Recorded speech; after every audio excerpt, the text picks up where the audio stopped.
अस्सलामु अलैकुम वरहमतुल्लाहि वबरकातुहू। AIMIM के चाहने वालों के लिए बहुत बड़ी खुशखबरी यह है कि अब यूपी वाले भी AIMIM को वोट देने की बात करने लगे हैं। जो कल तक कांग्रेस, SP और भी अदर पार्टियों को वोट करने की बात करते थे, आज वो कह रहे हैं कि वाकई में हमारा मसीहा जो है असदुद्दीन ओवैसी साहब है। क्योंकि 2024 के जो इलेक्शन की तैयारियां भी हर पार्टियां कर रही है, गठबंधन कर रही है, इंडिया विस NDA, जिसमें मुसलमान पार्टियों को नहीं बुलाया गया। आसाम से हजरत मौलाना बदरुद्दीन अजमल साहब की पार्टी को भी नहीं बुलाया गया और बैरिस्टर असदुद्दीन ओवैसी साहब को भी नहीं बुलाया गया। इसलिए अब यूपी के मुसलमान जो है गुस्से में है और वो 2024 में भरपूर AIMIM के साथ देंगे। किसी शायर ने क्या खूब कहा है, मैं अकेला ही चला था जानिबे मंजिल, मैं अकेला ही चला था जानिबे मंजिल, लोग आते गए और कारवां बनता गया। दोस्तों सही बात है, मुसलमान सिर्फ कांग्रेस, RJD, JDU और भी बहुत सारे अदर पार्टियों को वोट करेंगे क्या? क्या वो खुद की अपनी पार्टी, अपनी क़यादत खड़ी नहीं कर सकते? इससे साफ पता चलता है कि मुसलमानों की जो पार्टियां हैं उनको ना बुलाना, इंडिया गठबंधन में शामिल ना करना, यह पता चलता है कि सिर्फ कांग्रेस, SP और भी बहुत सारे जो पार्टियां हैं वो ये चाहते हैं कि मुसलमानों की लीडरशिप पैदा ना हो, वो सिर्फ दरी बिछाने के काम करे। यूपी के कुछ मुसलमान बड़े बुजुर्गों ने क्या कहा AIMIM के बारे में, चलिए हम सुनवाते हैं उनकी जबानी। शहजाद बदरी, आप देख रहे हैं सोशल जस्टिस नेटवर्क। आज हम मौजूद है ग्राम भूरा में। अभी गठबंधन का एक बहुत सोशल मीडिया पर चल रहा है कि जिस तरीके से कांग्रेस का अलग जो पार्टियां थी उनका गठबंधन हुआ है, तो उस पर जो है कहीं ना कहीं कांग्रेस ने मुस्लिम जो पार्टियां हैं और संगठन है उनको एक तरफ किया है। बीजेपी के ऊपर तो ये इल्जाम आता ही है कि वो मुस्लिम संगठनों को से दूर रहती है, लेकिन अब कांग्रेस ने भी यही हथकंडा इस्तेमाल किया है, यही टॉपिक इस्तेमाल किया है। इसी पर हम बात करने के लिए इस गांव में मौजूद है। अच्छा, यहाँ पर जिस तरीके से कांग्रेस की अलग अलग पार्टियां कांग्रेस में शामिल हुई है, तो आपको लगता है कि MIM पार्टी और मौलाना बदरुद्दीन अजमल की पार्टी को अलग किया गया है?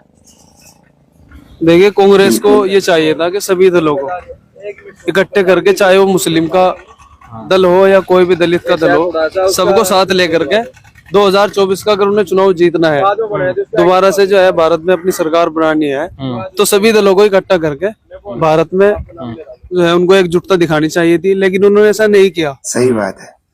अब देख लिया आप, मौलाना बदरुद्दीन अजमल की जो पार्टी है उसको भी उन्होंने शामिल नहीं किया, इधर ओवैसी की पार्टी है उसको भी शामिल नहीं किया, और हमारे दलित भाई है और भी बहुत से जो है दल है, छोटे दल, अभी मैं छोटा दल समझ के जो है उनको किनारे कर दिया उन्होंने, लेकिन ऐसा नहीं है। अकेले उनको अपनी जो है तकरीबन 20 से ज्यादा दल उसमें उन्होंने शामिल किए हैं, लेकिन बहुत मुश्किल है जीतना। 2024 का चुनाव बहुत मुश्किल है भाजपा को हराना। बिल्कुल, मतलब इस वजह से कि असदुद्दीन ओवैसी की पार्टी में हम नहीं ली, मुस्लिमों को एक तरफ किया, इसलिए कह रहे हैं आप? देखिए, असदुद्दीन ओवैसी की पार्टी छोटा समझ गई तो उन्होंने किनारे किया उनको, और वो सोच के जो है उनको ना तो न्योता दिया, उनको ना बुलाया उसमें जो है गठबंधन में न शामिल किया। ऐसे ही चंद्रशेखर आजाद है और दलित भाई है, बहुत से छोटे छोटे दल है, ऐसे ही जो है जनशक्ति पार्टी है, निषाद पार्टी है, इन सबको एक साथ लेकर के 2024 का अगर चुनाव ने जीतना है तो छोटे दलों को भी साथ लेना पड़ेगा। इसका मतलब है कि अब मुसलमान कांग्रेस से और दूर चला जाएगा? बिल्कुल चला जाएगा, और मुसलमान ही नहीं बल्कि प्लस दलित और सिख भाई है हमारे, ऐसे पंजाब में बहुत से दल हैं, तो उनको सबको साथ लेकर के 2024 का चुनाव अगर उन्हें जीतना है तो दोबारा से उनको शामिल करना पड़ेगा। लेकिन कुछ मुसलमानों में तो फाड़ हो जाती है, इसको क्या कहेंगे आप?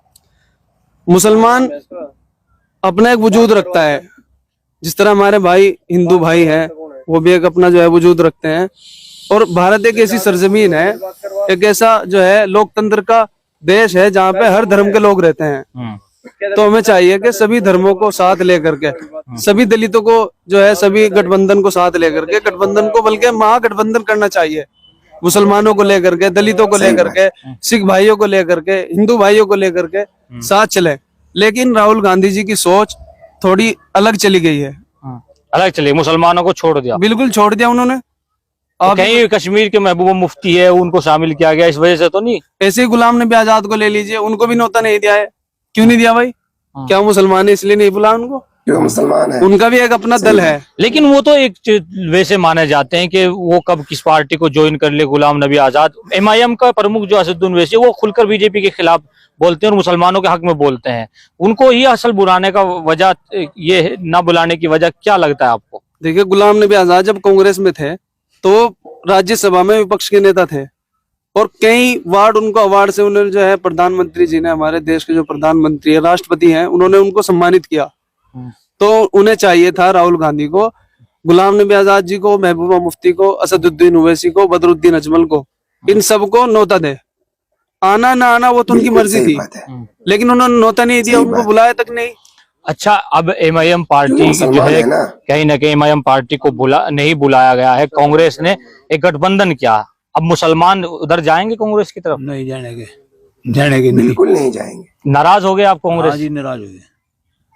हक देना चाहिए था मुसलमानों। जी जी जी। अच्छा जी, तो ये तो इस तरीके से तो भाजपा की तरफ जाएगा मुसलमान। हाँ इस तरह तो जाएगा जी, जाएगा, इस तरह से जाएगा। अच्छा, यहाँ पर एक और डॉक्टर साहब एक बात बताए, ये कांग्रेस ने गठबंधन किया, इसमें एमआईएम पार्टी को अलग किया है, मुसलमानों को तो उसमें ना के बराबर लिया गया है, तो इस पर क्या प्रतिक्रिया आपकी? देखिए भाई, मैंने पहले भी समझाया अपने मुसलमान भाइयों को कि ये जो पार्टियां हैं सिर्फ आप लोगों को बेवकूफ बनाती हैं। और जो हम कहते हैं कि भाजपा यूं खराब है, भाजपा यूं खराब है, अब तो सच्चाई आपके सामने आई गई। आपने मान लिया कि मुसलमानों को कौन कितनी इज्जत देता है। अगर हम आपस में भाई बहन सब मिलजुल कर, अगर जैसे बीजेपी सरकार है, हमने सिर्फ अपना काम निकलवाना है सबसे, पार्टी कांग्रेस की हो, पार्टी बीजेपी की हो, हमें तो सिर्फ अपने कार्य है हमें तो कराने हैं। न कि हमें किसी हिंदू से नफरत है, न हमें कांग्रेस से नफरत है, न हमें बीजेपी से नफरत है। हमें तो सभी पार्टी के साथ मिलजुल कर चलना है। लेकिन जैसे हम आज मुसलमानों के दिल में जो बुराइयां भर दी है कि बीजेपी इतनी खराब है, बीजेपी इतनी खराब है, आप लोगों के सामने ये सच्चाई आ गई। अब सच्चाई क्या है? वो सच्चाई क्या है? बीजेपी भी एमआईएम को जो है न्योता नहीं दे रही है, बैरिस्टर असदुद्दीन ओवैसी को, इधर कांग्रेस भी नहीं दे रही है, तो असदुद्दीन ओवैसी मुसलमानों का लीडर नहीं है, आप ये कह रहे हैं? नहीं, मुसलमानों के लीडर तो है, मुसलमानों के लीडर जरूर है वो, लेकिन जब हम बात आती है बीजेपी की तो हम उससे दूर भागते हैं और कहते हैं हमारी कांग्रेस पार्टी, हमारी समाजवादी पार्टी। अब कहाँ गई पार्टियां? अब मुसलमान किसके पास जाएगा, ये बताओ मेरे से। जो है कुछ लोग कह रहे हैं कि तो एमआईएम को सपोर्ट करना चाहिए फुल, उसको सपोर्ट करके काम चल जाएगा। जब तक हिंदू मुस्लिम हिंदुस्तान के अंदर साथ नहीं चलेगा, जब तक ये देश तरक्की नहीं कर सकता। देश तरक्की तब करेगा जब हिंदू मुस्लिम साथ जुड़कर चलेगा। लेकिन कांग्रेस भी इधर हिंदू मुस्लिम की एक बड़ी पार्टी है और इधर बीजेपी भी कहती है हमारी हिंदू मुस्लिम की पार्टी है। अब मुसलमान तो दोनों पार्टियों में नहीं लिया गया, जाए कहाँ जाए मुसलमान? जब हम बीजेपी से नफरत करते हैं, हमें अब बीजेपी में साथ चला जाना चाहिए। जो है हमें कांग्रेस छोड़ देनी चाहिए, हमें बीजेपी के साथ चला जाना चाहिए। अच्छा, ये एक बात बताए, आप भी जो है एक जवान है और आपको लगता है कि एमआईएम पार्टी मुसलमानों को एक तरफ नजरअंदाज किया गया, तो कांग्रेस ने भी कर दिया और बीजेपी ने भी कर दिया, अब कहाँ जाओगे? अब जब इन्होंने अलग ही कर दिया, ठाके एमआईएम के साथ लग लो, क्या दिक्कत है? एमआईएम तो मुसलमान तो पहले तो कहते थे बीजेपी की बी टीम है। अजी देखो, चंद लोग है कहेंगे ये तो, और जो जिन लोगों ने इससे दिक्कत है वो तो कहेंगे ही। लेकिन जब इन लोगों ने नजरअंदाजी कर दिया तो छोड़ दें लोगों को, पीछे क्यों लगे इनके? बताओ, छोड़ देना चाहिए, छोड़ देना चाहिए। अच्छा जी, ये क्या वजह रही कि मुसलमानों के लीडर ही नहीं है या मुसलमान ही नहीं है? मुसलमानों के लीडर भी है और मुसलमान भी है। इन्हें लिया नहीं गया ओवैसी साहब को, इसलिए तो लिया गया कि ताकि वोट कर दें लोगों के। कहा मुसलमान बीजेपी में वोट नहीं देते, मुसलमान कम है ना भारत में, इसलिए ना लिया गया हो। इसलिए नहीं लिया गया कि मुसलमान जो है इन्होंने अलग निकाल रखे कि इनके वोट हमें चाहिए नहीं। 80-20 पे चुनाव कर ले, चुनाव जीत जाए, चुनाव देखा आपने, 80-20 पे नहीं करते हैं। और ओवैसी साहब इतने कमजोर तो है नहीं, कितने सांसद है ओवैसी साहब के, कितने विधायक है, सही बात, जो लिए नहीं गए, लेने चाहिए थे इन्होंने। लेकिन सिर्फ मुसलमान चेहरा है इसलिए नहीं लिया है, इसलिए नहीं लिया गया। तो अब की बार भाजपा में जाओगे या कांग्रेस में जाएंगे, एमआईएम में? नहीं, देखो जब इन्होंने निकाल दिया तो क्यों जाएंगे कांग्रेस में, क्यों जाएंगे भाजपा में? हमारी पार्टी है, उसका साथ देंगे, एमआईएम का देंगे। पहले किसको सपोर्ट करते थे? राहुल गांधी को? पहले हम कांग्रेस को सपोर्ट करते थे, समाजवादी को सपोर्ट करते थे, लेकिन अब एमआईएम को करेंगे, बिल्कुल खुल के करेंगे। देखिए जब कोई बुला नहीं जी, रहा तो उसके घर बिल्कुल। कैसे चले जाएंगे बताइएगा। सही बात है। अब तो बस बैरिस्टर असदुद्दीन ओवैसी के पीछे सही कह जाएंगे। रहे हैं बिल्कुल भाई। जाएंगे जी। अच्छा, अब तो आपको कांग्रेस ने भी निकाल दिया, बीजेपी ने भी निकाल दिया, तो कहाँ जाओगे? लग जाए अपना टकाने कहीं और टकाने लग जाएंगे। एमआईएम भी है इधर पार्टी, अरे कहीं तो रास्ता खुलेगा हमारा। ये कह रहे हैं युवा के एमआईएम है मुसलमानों हाँ के। चलो वहां चल जाए, हम तो कोई बात नहीं। उनका अपना पहले किसको सपोर्ट करते थे देख रहे हैं बात है, समाजवादी इधर कांग्रेस दे दे। और अब? भाई देखें वक्त आओ जी बताओगे।